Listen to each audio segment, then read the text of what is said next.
Hello and welcome to Caroline's Library, where we dive into the world of manga, anime, and more. Today we are talking about Jagaaaaaan. I have mixed feelings about this story, so is it worth your time? I'll let you decide.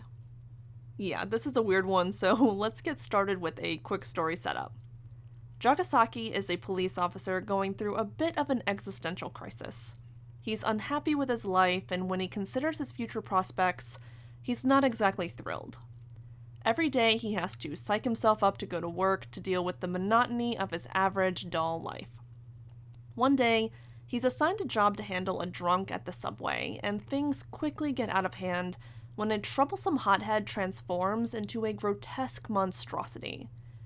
Realizing that he is in over his head and that he's likely going to die, our MC has one last regret: that he never had the chance to fire a single bullet.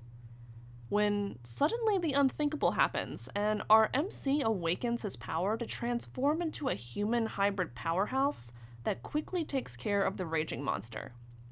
As he is desperately trying to figure out what just happened, that cute little owl from earlier reappears and conveniently explains what has happened and what our MC has to do moving forward.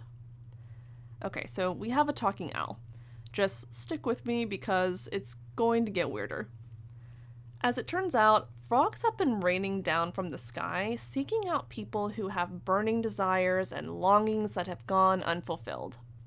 These frogs then enter their hosts and wait for the moment when those deepest desires reach a climax, and at that moment, the frogs fully take over their hosts and transform them into uncontrollable, killing monstrosities. But for the lucky few, they are infected with a tadpole instead of a frog, allowing them to maintain some control over their bodies. Which means our MC has become a half-fractured human that the owl lovingly names Jagaaaaaan. Now Jagaaaaaan has a newly discovered purpose in life to seek out and destroy these terrifying creatures that have been mutated by their frogs. And with that, our dull and miserable MC transforms into a local hero. Right, yeah, to be fair, I did say it was going to get weirder. The story immediately captured my attention with the subway scene. The concept of the infection and transformation process and how it's centered around human emotions and desires is fascinating.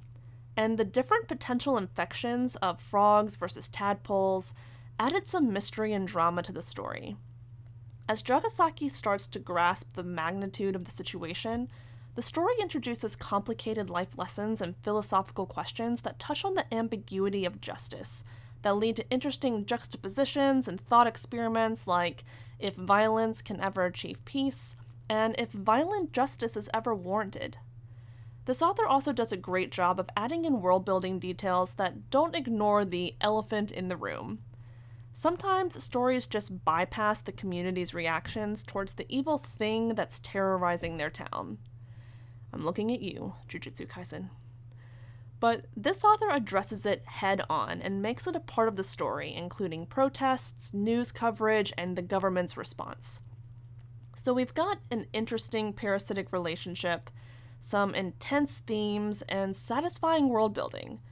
But there were definitely some issues with the story. For instance, I think that the human mutations where the frog takes complete control could have been better executed. Once the transformation is fully triggered, these humans turn into raging beasts who indiscriminately kill anyone around them.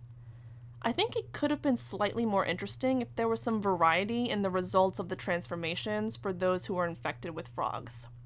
Like if they didn't turn completely violent, or if the monsters had some objective or purpose once they transformed, to target those who had something to do with their desire.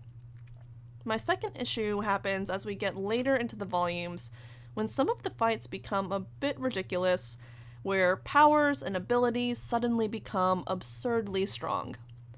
One of the fights in particular was definitely something closer to Godzilla versus King Kong. My last issue is about a character that is a bit off-putting, and it feels like he was included solely as an excuse to have an excessive amount of raunchy scenes, as if there aren't enough already throughout the series.